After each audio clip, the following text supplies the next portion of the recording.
नमस्कार, TV9 digital में आपका स्वागत है और मैं हूं कार्तिकेय शर्मा। इस बार इस हमारे स्पेशल एडिशन में उत्तर प्रदेश चुनाव से जुड़ी खबरों पर बात करेंगे और इस बार का हमारा विषय है जो आप देख रहे हैं, अब की बार ब्राह्मण वोट से सरकार। और चर्चा करने के लिए मेरे साथ है मेरे सहयोगी ब्रजेश पांडे। यानी मोटी मोटी बात यह कि दिल्ली में बैठक हुई, बैठक में बड़े बड़े उत्तर प्रदेश भाजपा के ब्राह्मण मंत्री नेता बुलाए गए। क्या बात हुई ये सब तो ब्रजेश मुझे बताएंगे, लेकिन मीटिंग में फोकस मतलब हिंदुत्व के बड़े डिजाइन में एक फोकस जाति का था कि भाई इन लोगों को साथ लेकर कैसे चलना है। तो ब्रजेश, सबसे पहले तो मैं आपसे यही पूछना चाहूंगा, कुछ जरा नाम बताइए नेताओं के जो दिल्ली बुलाए गए थे। देखिए, तमाम बड़े नेता जो ब्राह्मण नेता हैं वहाँ के उत्तर प्रदेश के, उनको भाजपा के जो यूपी के चुनाव प्रभारी डॉक्टर धर्मेंद्र प्रधान, उनके घर पे एक मीटिंग हुई थी जिसमें सारे बड़े नेता ब्रजेश पाठक, सतीश द्विवेदी, शिव प्रताप शुक्ला और अजय मिश्र टेनी का भी नाम था लेकिन शायद वो नहीं आए, श्रीकांत शर्मा और बाकी सारे जितने भी ब्राह्मण नेता थे सारे के सारे वहाँ पहुँचे। मेन ये इस कवायद को, इस मीटिंग को इस तौर पे देखी जा रही है कि कैसे ये इंश्योर किया जाए कि ब्राह्मण वोट बीजेपी से कहीं बाहर छटक न जाए। देखिए, कॉमन परसेप्शन यही था उत्तर प्रदेश का कि ये जो सरकार थी भाजपा की, वो of the Thakur, by the Thakur, for the Thakur थी। तो इसको लेकर ब्राह्मणों में और अन्य अगली जातियों में खासी नाराज़गी थी। शुरू के 4 साल तो इस नाराज़गी का कोई विशेष असर नहीं पड़ा, लेकिन जैसे ही चुनावी साल में एंटर किया उसी वक्त भाजपा को समझ में आ गया कि ये एक ऐसा वर्ग है जिसकी नाराजगी आप मोल नहीं ले सकते। कारण इसलिए नहीं कि परसेंटेज बहुत ज़्यादा है, कारण इसलिए कि बहुत बार ये नैरेटिव बिल्ड करने में बहुत महत्वपूर्ण भूमिका निभाता है। इसीलिए आपने देखा होगा यहाँ तक कि जितिन प्रसाद की भी एंट्री हो गई बीजेपी में ब्राह्मण लीडर के नाम पर। तो पिछले 1 साल की ये कवायद है जो लगातार चल रही है, क्योंकि सब बीजेपी का मानना है कि ये 15-17% ऐसी वोट हैं जिन्हें अपने पक्ष में लेना ही होगा। अच्छा ब्रजेश, आपने एक शब्द का इस्तेमाल किया, of the Thakur, by the Thakur, for the Thakur. ये perception of the Thakur, by the Thakur, for the Thakur क्यों बना? देखिए, उत्तर प्रदेश में ऐसा माने जाने लगा कि जो की पोस्टिंग्स हो रही हैं वो ठाकुरों को जा रही है। अच्छा। और जैसे यदि आप ठाकुर ब्यूरोक्रेट हैं तो आपका काम तुरंत हो जाएगा, यदि आप ब्राह्मण ब्यूरोक्रेट हैं तो आपको टाइम लगेगा। इस तरह का परसेप्शन बनने लगा। अवनीश अवस्थी थे इसके थे कि वो टॉप पे थे, लेकिन जो मेजॉरिटी फीलिंग्स थी वहां पर और तमाम स्टोरियां, तमाम खबरें इसको लेके छपती रही 4 साल में।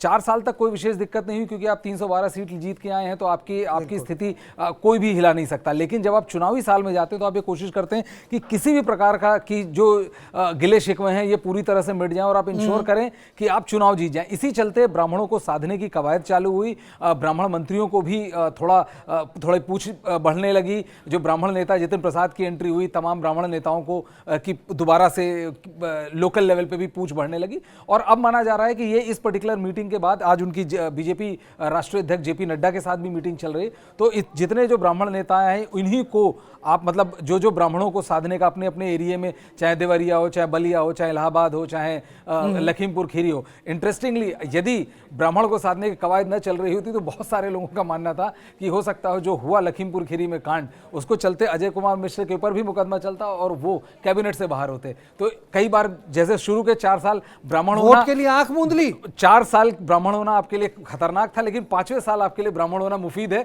जो टेनी के केस से साफ समझ मतलब वोट के लिए आंख मूंद ली। बिल्कुल, अब ये तो होता ही है। अच्छा, मुझे एक चीज बताइए, जब 1990 में जब मंडल कमीशन की जो रिकमेंडेशंस थी लागू की गई, तो एक शब्द का बार बार इस्तेमाल होता था ब्रजेश, वो ये होता था कि भाई मंडल और कमंडल के बीच की लड़ाई है। उत्तर प्रदेश में बोलते थे भाई इस बार मंडल जीता, फिर कमंडल जीता, पर मंडल की जो राजनीति थी वो भारतीय जनता पार्टी से लेकर तमाम दलों में दिखाई दी। जितने ओबीसी वो सब मुख्यमंत्री दिखे। लेकिन जो हिंदुत्व संघ की राजनीति थी वो बार बार कहती थी कि भाई हम जाति पे फोकस नहीं रखते, हमारा काम हिंदू समाज को एकत्रित करना है, एक करना है। तो मैं ब्रजेश आपसे ये पूछना चाहता हूं कि जब एक हिंदुत्व या हिंदू या संघ की जो विचारधारा है कि जातीय जो हमारे समाज में जो दरारें हैं उनको एक करना, इसमें एक करना है, उसके बाद जब बार बार इस तरह की बात आती है, ब्राह्मण वोट, उसके बाद आपको याद होगा कैबिनेट के बाद वो जो ओबीसी वोट, ये कैसे हो रहा है? क्या कमंडल में मंडल घुस गया? देखिए, कमंडल और मंडल का तो आपको याद होगा उस वक्त का एक बड़ा फेमस नारा था जब काशीराम और सपा एक हुए कि मिले मुलायम काशीराम, हवा में उड़ गए जय श्री राम, तब जब कमंडल मंडल की पॉलिटिक्स भी जोरों पे थी और कमंडल की पॉलिटिक्स भी जोरों पे थी। बीजेपी 170 प्लस सीट पाई, लेकिन बीजेपी सरकार नहीं बना पाई क्योंकि काशीराम और मुलायम सिंह यादव मिले और न्यूमेरिकली वो स्ट्रॉन्गर है। देखिए, ये कहना अपनी जगह होता है, ये बड़ी फिलोसॉफिकल अप्रोच है कि हम एक जाति विहीन समाज चाहते हैं। ऐसा आदर्श, ये एक आदर्श स्थिति है जो कहीं जरूर जा सकती है लेकिन वो एग्जिस्ट नहीं करती। अब बीजेपी ने भी, आपने देखा होगा 2013 ऑनवर्ड्स किस तरह से ओबीसी पॉलिटिक्स में चेंज किया। जो बड़े सारे नेता थे वो ओबीसी से जा रहे थे, स्वयं प्रधानमंत्री के कास्ट को ले लें चाहे नीचे जाएं। तो जब तक आप न्यूमेरिकली नहीं साधेंगे अपने वोटर्स को, तब तक आप इस स्थिति में ही नहीं रहेंगे कि आप जाति विहीन समाज की बात करें चाहे जाति युक्त समाज की। यानी आप ये कह रहे हैं कि कहने की बात एक तरफ, करने की बात दूसरी तरफ। भाई आप इसको ऐसे समझिए कि एक आदर्श स्थिति है जिसमें आप बोलेंगे ये राम राज्य है, कि समाज में चोरी ना हो, समाज भय का वातावरण हो, हर इंसान को इंसान के बराबर समझा जाए, चाहे वो दलित हो चाहे वो ब्राह्मण हो, वो एक ही थाली से खा सकता है। ये एक आदर्श स्थिति है, ये एक राम राज्य है जिसकी परिकल्पना सब करते हैं। ऐसा कोई इंसान नहीं होगा जो ये नहीं करना चाहेगा। लेकिन क्या ऐसी स्थिति होती है? ऐसी स्थिति बिल्कुल नहीं होती। तो उसी तर्ज पे कि आप कहने की बात अलग है कि आप एक जाति विहीन समाज चाहते हैं, लेकिन जब चुनाव होता है तो आपको पता है कि यदि आप जाति विहीन स्थिति में चुनाव लड़ेंगे तो शायद गिन के 10 सीट नहीं जीत पाएंगे। एक चीज बताइए, क्योंकि आप ये जो भारतीय जनता पार्टी अब जब खुल के वर्ग विशेष सम्मेलन और बैठकें कर रही है, पहले होती थी या नया है? नहीं, हर बार पार्टी, देखिए ऐसा है कि जब भी स्टेट स्पेसिफिक जो आपके चैलेंजेस होते हैं उसको आप डील करते हैं। जैसे ओबीसी चैलेंजेस थे, ओबीसी के वोट बैंक को लेकर चैलेंजेस थे, बीजेपी ने उसको डील किया। बीजेपी ने तमाम अलग अलग जो जितने कास्ट कैलकुलेशंस हैं उनको बहुत ही तरीके से वीव इन किया जब टिकट डिस्ट्रीब्यूशन की बारी आई। इसी तरह आपने देखा होगा जब ब्राह्मणों को साधने की बात चली तो ब्राह्मणों को भी पूरी तरह से साध रहे। तो ये हर बार होता है क्योंकि चुनावी प्रक्रिया में उनको पता है कि अंटिल अनलेस आप अपनी कास्ट कैलकुलस को नहीं साधेंगे तो जीतने की संभावनाएं बड़ी कम रहती है। और कोई भी पार्टी चुनाव जीतने के लड़ती है, हारने के लिए नहीं। वैसे बूंद बूंद से सागर बनता है ब्रजेश, कहने का मतलब है कोई पार्टी नहीं चाहती कोई भी वोट बैंक चला जाए, हर वोट इंपॉर्टेंट होता है। लेकिन भारतीय जनता पार्टी के परिप्रेक्ष्य में मैं चाहता हूं कि आप हमारे दर्शकों को बताएं कि उनके लिए ये ब्राह्मण वोट कितना महत्वपूर्ण है। देखिए, ब्राह्मण वोट उनके लिए इस लिहाज से महत्वपूर्ण है क्योंकि ब्राह्मण एक जैसा माना जाता था कि बीजेपी, एक वक्त कहा जाता था कि बीजेपी ब्राह्मण बनिए की पार्टी है, तो ये ब्राह्मणों को, अपना अपर कास्ट को अपना ट्रेडिशनल वोट बैंक मानते आए हैं। लेकिन जिस तरह से पिछले 4 साल से, पिछले 3 साल से जो एक डिसएन्चांटमेंट की आवाजें आने लगी, तो कोई भी पार्टी नहीं चाहेगी कि जो वोट बैंक एक तरह से वो अपनी बपौती मान के चलती है, ये मान के चलती कि इसके पास मेरे अलावा कोई और ऑप्शन नहीं है, वो वोट बैंक उससे छिटक के जाए, भले ही वो 5% हो चाहे वो 15% हो।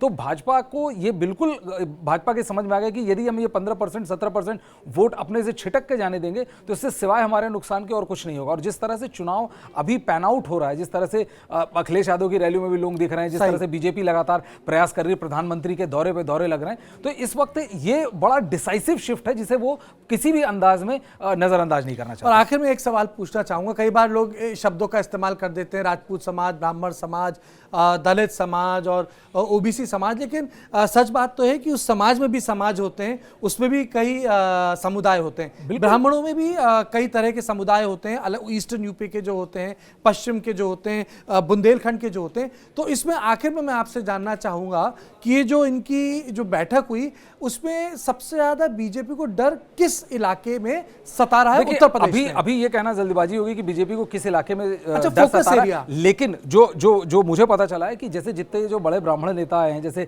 श्रीकांत शर्मा है वो मथुरा से हैं, या ब्रजेश पाठक हैं वो लखनऊ से जीत के विधायक हैं, उनका अपना ठीक ठाक प्रभाव है उस एरिया में।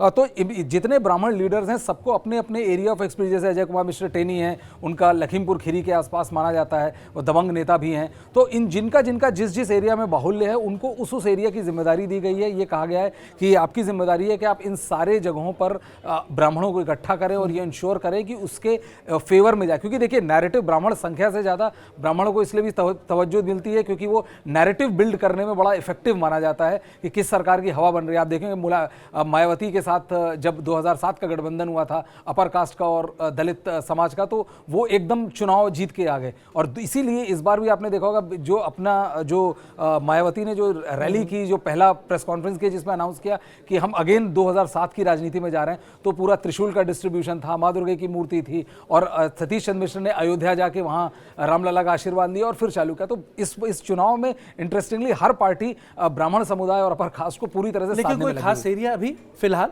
सारे जगहों पर बातचीत चल रही है। अब ईस्टर्न यूपी में बीजेपी का मानना है भाई ठीक ठाक उनका इन्फ्लुएंस है, लेकिन कितना ठीक है, क्योंकि वहां पर जो लोकल लेवल पे जो पार्टियां, जो छोटी छोटी कास्ट की पार्टियां सपा के साथ अलाइन हुई है, उसमें उनको और मजबूरी बढ़ जाती है कि वो इंश्योर करे कि जो उनके ट्रेडिशनल वोट बैंक है वो उनसे न छिटक के जाए। तो इन सारे एरियो पे साधने की बात चल रही है। अब कितने सफल होते हैं कितने असफल होते हैं ये तो अभी कुछ ही समय पता चलेगा। साधने की बात हो रही है, सफलता अभी दूर है, चुनाव भी बहुत दूर है, ओमिक्रॉन की वेव भी आनी बाकी है, ओमिक्रॉन दस्तक दे चुका है, यानी बड़ी विकट स्थिति है। चुनावों के बीच आज बैठक भी हो रही है, बाकायदा जो हेल्थ मिनिस्ट्री के अधिकारी हैं चुनाव आयोग के अधिकारियों को बताएंगे पिछली बार पता है कि कितनी दिक्कतें हुई थी, चुनाव चल रहे थे, भाषण हो रहे थे, रात को नाइट कर्फ्यू था, लेकिन नेता रैलियों में दिख रहे थे। तो ये बहरहाल ये तमाम चीजें, लेकिन उसके बीच में गुत्थम गुत्ता कशमकश मीटिंग बैठक चलती रहेंगी, क्योंकि चुनाव से तो क्या कह सकते हैं हटा नहीं जा सकता, वो एक कॉन्स्टिट्यूशनल मैकेनिज्म का हिस्सा है। तो आप देख रहे थे मेरे और ब्रजेश के साथ, अब की बार